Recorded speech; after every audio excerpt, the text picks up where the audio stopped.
الحمد لله الحمد لله الذي نور قلوب العارفين بمداومة الذكر في كل وقت وحين. أشهد أن لا إله إلا الله وحده لا شريك له الملك الحق المبين، وأشهد أن سيدنا ونبينا محمدا عبده ورسوله الصادق الوعد الأمين. اللهم صل وسلم وكرم وعظم على سيدنا محمد نقطة الشرفاء الأنبياء والمرسلين، وعلى آله وأصحابه أجمعين. أما بعد فيا عباد الله، أوصيكم ونفسي بتقوى الله. اتقوا الله في السر والعلن، واجتنبوا الفواحش ما ظهر منها وما بطن، واعلموا أن اليوم عمل ولا حساب، وغدا حساب ولا عمل. فأعدوا قبل أن ترجعوا إلى ربكم، كما قال تعالى في القرآن الكريم وهو أصدق القائلين: يا أيها الذين آمنوا اتقوا الله ولتنظر نفس ما قدمت لغد واتقوا الله إن الله خبير بما تعملون. صدق الله العظيم. Setelah penting memuji Allah dan bersalawat kepada baginda Rasulullah sallallahu alaihi wasallam, khatib mengajak diri pribadi dan umumnya pada hadirin yang hadir pada hari ini. Marilah sama-sama kita tingkatkan ketakwaan kita kepada Allah Subhanahu wa taala dengan sebenar-benar takwa, dengan cara mengerjakan apa yang Allah perintahkan dan menjauhkan dari segala yang Allah larang. Karena sesungguhnya takwa ini adalah sebaik-baik bekal untuk hidup kita di dunia dan sebaik-baik bekal untuk kita pulang ke negeri akhirat. Sebagaimana kata Allah di dalam Al-Quran, wa tazawwadu fa inna khairaz zadi taqwa. Berbekalah kamu, maka sebaik-baik bekal adalah ketakwaan kepada Allah Subhanahu wa taala. Semoga Allah jadikan kita hamba-hamba Allah yang bertakwa kepada Allah. Semoga di akhir hayat kita Allah wafatkan kita semua dalam keadaan husnul khatimah. Semoga kita nanti di akhirat mendapatkan syafaat dari Rasulullah sallallahu alaihi wasallam, dan nanti di akhirat dikumpulkan di dalam surganya Allah bersama Nabi Muhammad sallallahu alaihi wasallam. Amin ya rabbal alamin. Ma'asyiral hadirin jamaah salat Jumat rahimakumullah. Di dalam Al-Quran surat Al-Hasr ayat 18, Allah Subhanahu wa taala mentanbih kita. Tanbih maknanya Allah peringatin kita. Di dalam Al-Quran Allah katakan, ya ayyuhalladzina amanu taqullaha wal tanzur nafsum ma qaddamat lighad. Bahasa bebasnya kita artiin, hai orang-orang yang beriman, bertakwalah kamu kepada Allah dan hendaklah setiap jiwa memperhatikan apa yang sudah dia kerjakan untuk hari esok. Saudara sekalian, para mufassirin, ulama-ulama tafsir menafsirkan ayat ini. Salah satunya adalah Syekh Muhammad bin Ali Al-Baghdadi.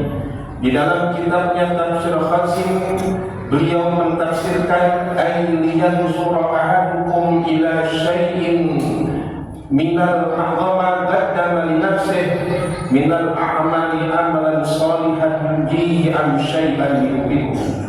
Ditafsirkan oleh beliau, hendaklah setiap kamu memperhatikan, melihat amal soleh apa yang sudah dia datangkan untuk dirinya yang bisa menyelamatkan dia nanti setelah kematian dia. Am syai'an yubihu, atau amal apa yang sudah dia kerjakan dalam hal amal buruk yang bisa menghancurkan dia nanti setelah kematian dia.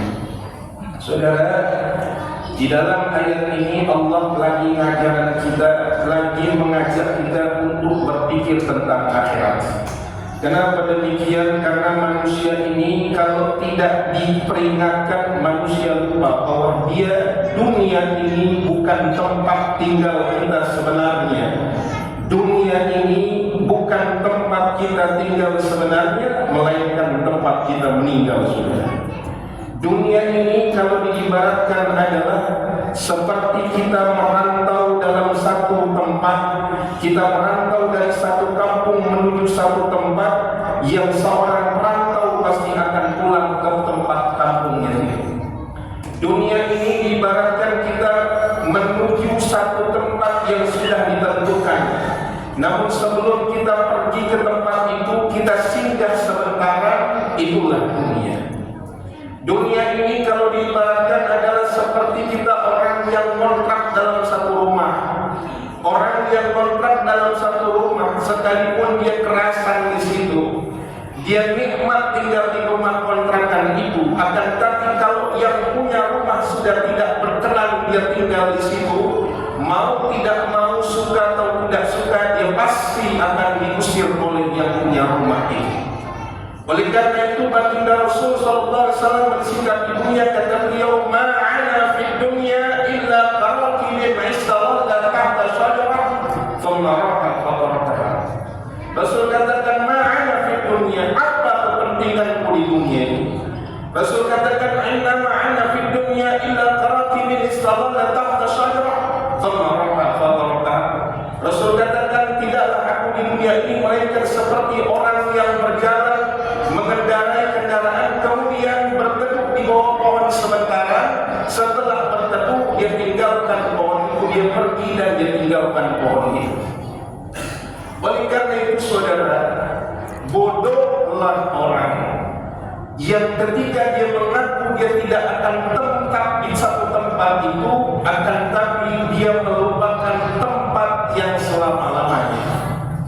Kita bisa katakan bodohnya seseorang yang ketika dia kontrak dalam satu rumah kontrakan dia bagusin. Orang dikatakan bodoh kontrak di satu rumah yang kontrakannya dibagusin, dibangun lantai 3. Masing-masing bangunannya dipakaikan marmer yang paling bagus. Masing-masing lantainya dipakaikan AC yang paling dingin. Akan tetapi rumah aslinya di kampung tempat dia nanti pulang dibiarkan bobrok berantakan seperti kandang kambing, dia biarkan saja. Itu orang bodoh namanya, saudara.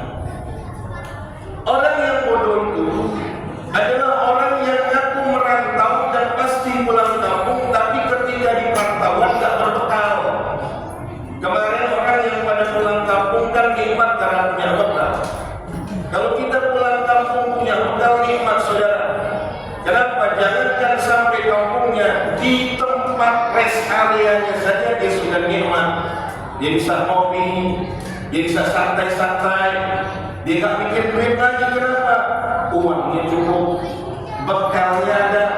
Sampai kampung gak mikir kerjaan, dia tamasya dengan anak dan istrinya, dia bahagia dengan anak istri kampung. Kenapa? Bekalnya cukup.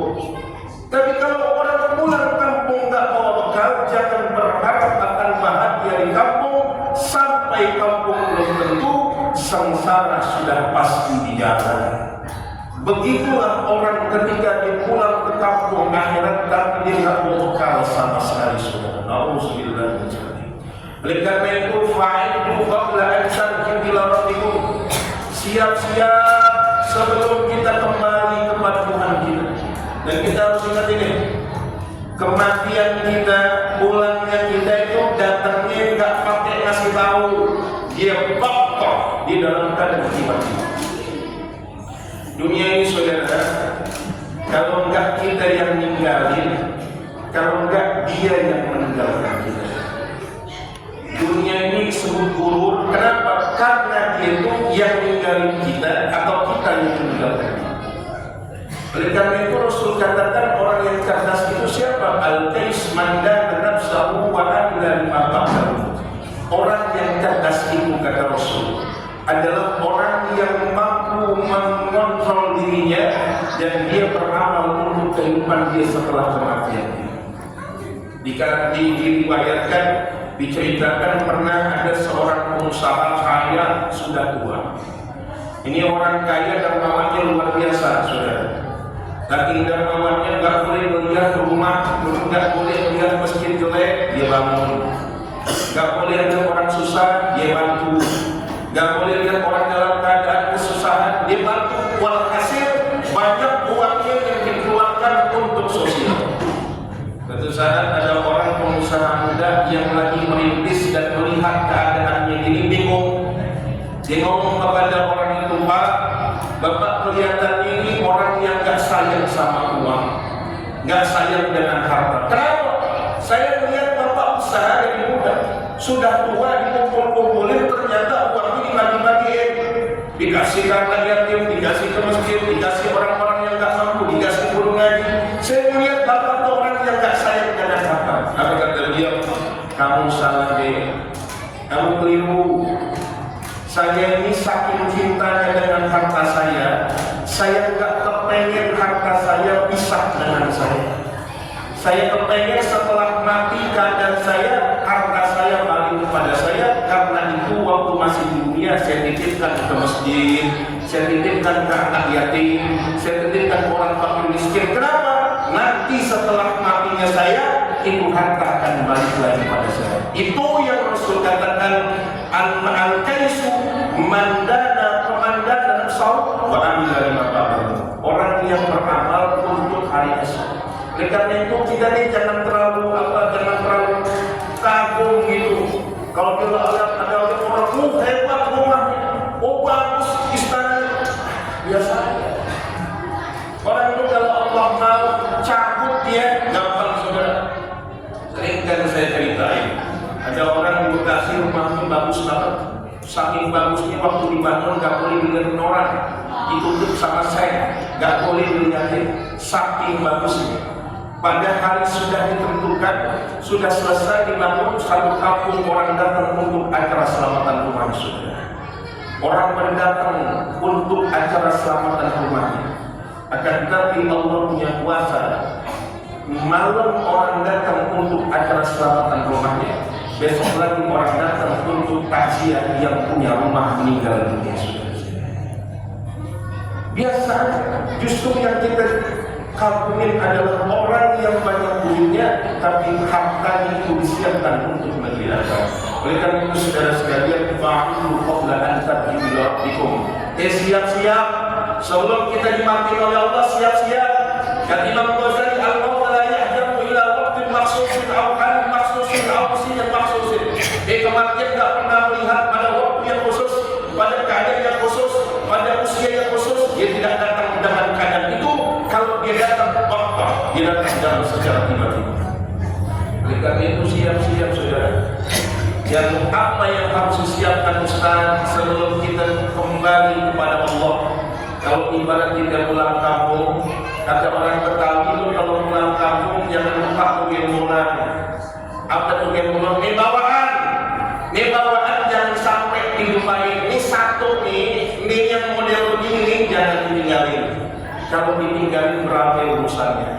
Kalau yang lain-lain karena ente beli di pinggir-pinggir jalan boleh, tapi yang ini jangan. Habis itu jangan berani-berani meninggalkan apa yang diperintahkan oleh Allah Subhanahu wa taala. Apa itu salah satunya? Jangan berani ninggalin sholat. Jangan berani-berani ninggalin sholat. Ada orang gara-gara kerjaan dia berani ninggalin sholat. Emang gajinya dia berapa miliar sehari sampai dia berani meninggalkan yang memberikan semuanya. Ada orang gara-gara datang dia meninggalkan sholat. Emang berapa keuntungan dia setiap hari sampai dia meninggalkan yang memberikan semuanya. Dulu ada Imam Junaidi al-Baghdadi saudara, ulama sufi. Kerjaannya beliau adalah berzikir ibadah, namun secara kasar beliau dagang. Suatu saat datang orang mencari barang yang dia ingin cari ini. Kalau kata orang customer, ini Imam Junaidi al-Baghdadi punya kebiasaan beliau tidak ada di masjid, melainkan sebelum adzan sudah berada di masjid. Jadi kalau sebelum adzan dia di masjid, satu saat dia harus datang. Dia katakan, "Ya Imam, saya mau nyari barang nih. Ini barang saya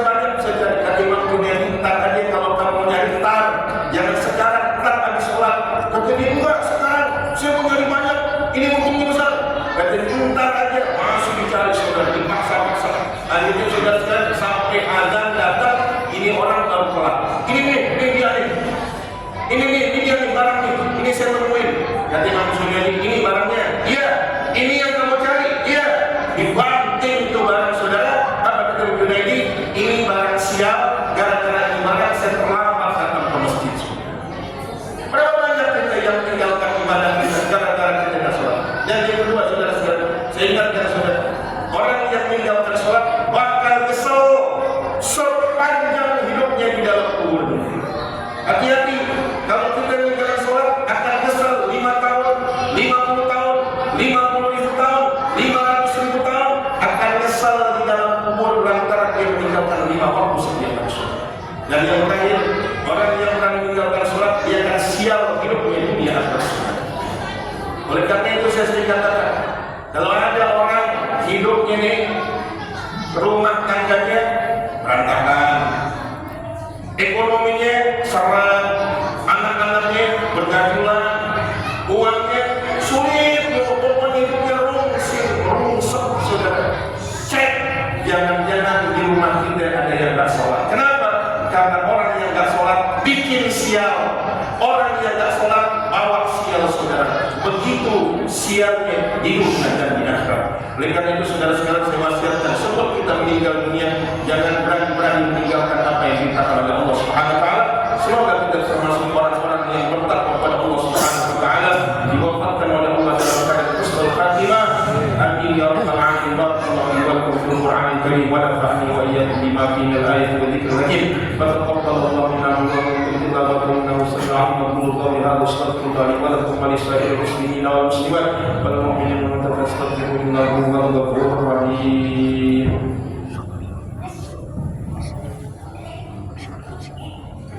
Allahumma shalli ala sayyidina Muhammad wa ala ali sayyidina Muhammad.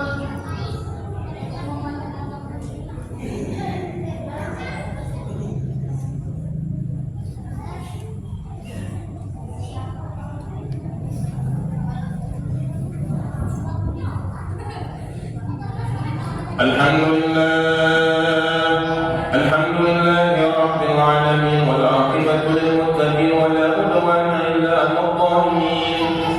Ashhadu an la ilaha illallah wahdahu la sharika lahu al-malikul haqqul mubin. Wa ashhadu anna sayyidana wa nabiyyana Muhammadan 'abduhu wa rasuluhu arsalahu Allahu rahmatan lil alamin. Allahumma shalli wa sallim wa barik ala sayyidina Muhammadin wa ala alihi wa ashabihi ajma'in. Amma ba'du fa ya ibadallah, ittaqullaha waf'alul khairat wajtanibu 'anis sayyi'at. Inna Allaha wa malaikatahu yusalluna 'alan nabi ya ayyuhalladzina amanu sallu 'alaihi wa sallimu taslima. Allahumma shalli 'ala Muhammad wa 'ala ali Muhammad kama shallaita 'ala Ibrahim wa 'ala ali Ibrahim wa barik 'ala Muhammad wa 'ala ali Muhammad kama barakta 'ala Ibrahim wa 'ala ali Ibrahim fil 'alamin innaka Hamidum Majid. Warḍallahu an khulafa'ir rasyidin Abi Bakr wa Umar wa Uthman wa Ali wa baqiyat as-sahabati wa tabi'in tabi'in lahum bi ihsan ila yaumiddin wa 'alaina ma'hum bi rahmatika ya arhamar rahimin. Allahumma ighfir lil muslimina wal muslimat wal mu'minina wal mu'minat al-ahya'i minhum wal amwat innaka sami'un qaribun mujibu da'wat ya qadiyal hajat. Allahumma ighfir ummata Muhammad, Allahumma asli ummata Muhammad, Allahumma ijbur ummata Muhammad, Allahumma arham ummata Muhammad rahmatan 'amatan ya rabbal alamin. Allahumma a'izz al-islam wal muslimin, Allahumma ansur ikhwanana al-muslimina fi Palestin, Allahumma ansur ikhwanana fi Palestin, Allahumma ansur ikhwanana al-mujahidin fi Palestin. Allahumma ahlikil kafarata min al-israiliyah, Allahumma khudh kafarata min al-israiliyah, Allahumma ahlik kafarata min al-israiliyah. Rabbana atina fid dunya hasanah wa fil akhirati hasanah wa qina adzabannar.